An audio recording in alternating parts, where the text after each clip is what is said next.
जय हिंद बच्चों। आज हम सभी लोग जो है जीव विज्ञान से एक इम्पोर्टेंट चैप्टर पढ़ने वाले हैं जो कि बहुत ही इम्पोर्टेंट है।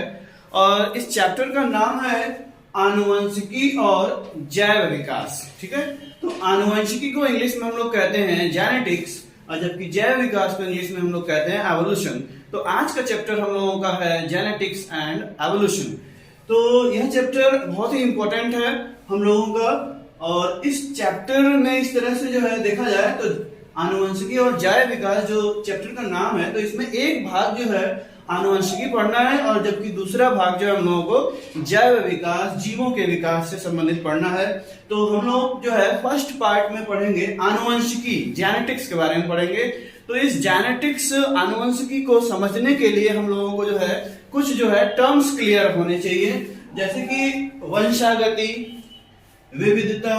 ठीक है, मैं अगले वाले वीडियो में बहुत सारे टर्म्स को जो है बताऊंगा इस चैप्टर से संबंधित। लेकिन यहाँ पे आनुवंशिकी को समझने के लिए आप सभी लोगों को वंशागति और विविधता का जो है टर्म जो है इसकी परिभाषा क्लियर होना चाहिए। आइए हम सभी लोग जो है सबसे पहले समझते हैं वंशागति किसे कहते हैं। तो जब लक्षण जनक से ना संतति में जाते हैं तो इस प्रक्रम को हम वंशागति कहते हैं। जी हाँ, पेरेंट्स, एक तरफ है पेरेंट्स और दूसरे तरफ है उनके संतान। ठीक है, तो पेरेंट्स एक तरफ है, दूसरे तरफ उनके संतान, प्रोजेनी, जिसे हम लोग कहते हैं ऑफस्प्रिंग्स। तो इस तरह से देखा जाए तो आप सभी लोग जानते हैं कि जो लक्षण होते हैं, बहुत सारे लक्षण जो होते हैं वो क्या होते हैं, माता पिता से उनके संतानों में आते हैं कि नहीं। जी हाँ, तो जो लक्षण जो है संतानों में आते हैं उनको कहते हैं आनुवंशिक लक्षण।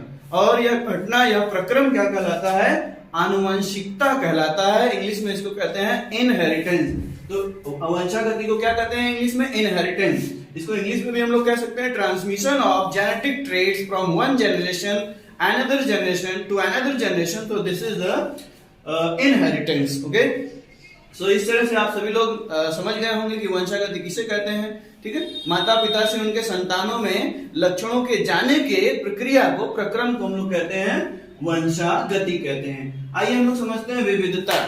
तो जनक तथा संतति के बीच लक्षणों की असमानता को विविधता कहते हैं।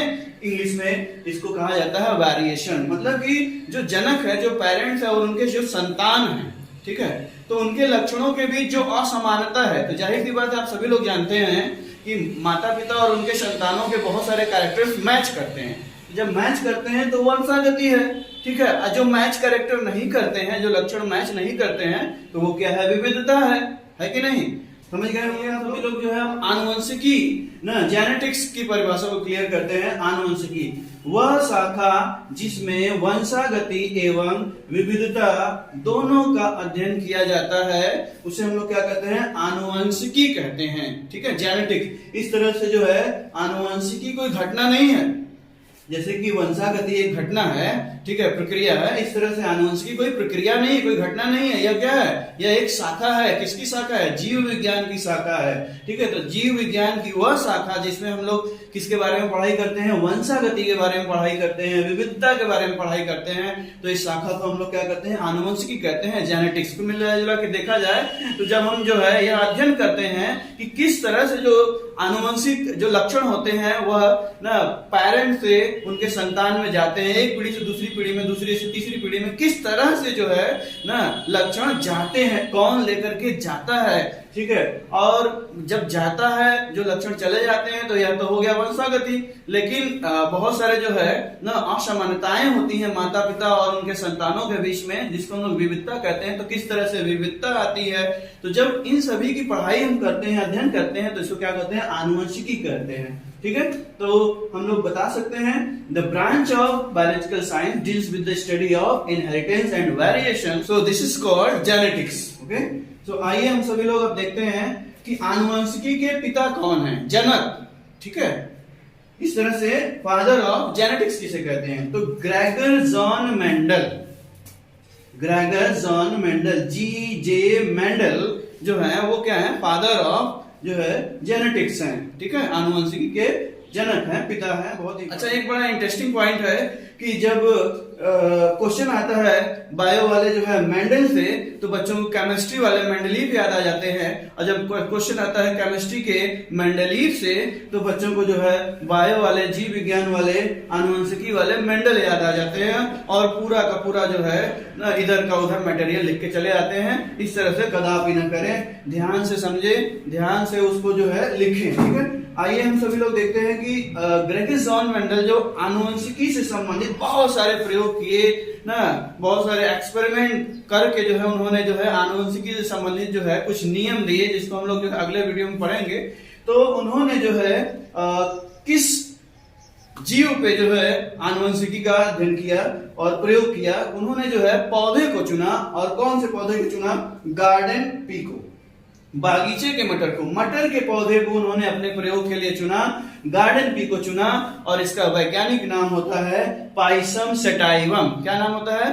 पाइसम सेटाइवम, बहुत इंपॉर्टेंट है। ओके, आइए अब हम सभी लोग जो है आगे बढ़ते हैं और देखते हैं कि कारक, जिसको इंग्लिश में कहते हैं फैक्टर। तो अब आइए हम सभी लोग जो है समझते हैं कारक किसे कहते हैं, ठीक है। तो कारक को बताने वाले जो है आपके जो है मेंडल ही है। तो बता रहे हैं कि कोई वस्तु अपरिवर्तित रूप में, कोई वस्तु अपरिवर्तित रूप में और जनक से, ठीक है, उनकी जो पीढ़ियां होती हैं उनको आकर्षित होती हैं। किसके माध्यम से? युग्मकों के माध्यम से आकर्षित होती हैं। तो मतलब क्या हुआ कि कोई वस्तु अपरिवर्तित रूप में जो है ना जनक से ना उनके संतानों को जो है युग्मकों के माध्यम से आकर्षित होती हैं, इसे ही हम लोग क्या कहते हैं? कारक कहते हैं, फैक्टर कहते हैं। और बच्चों जो है इसी कारक, इसी फैक्टर को आज हम सभी लोग जीन के नाम से जानते हैं। जी हाँ, जीन, वही जीन जो कि आनुवंशिकी की क्या है? इकाई है।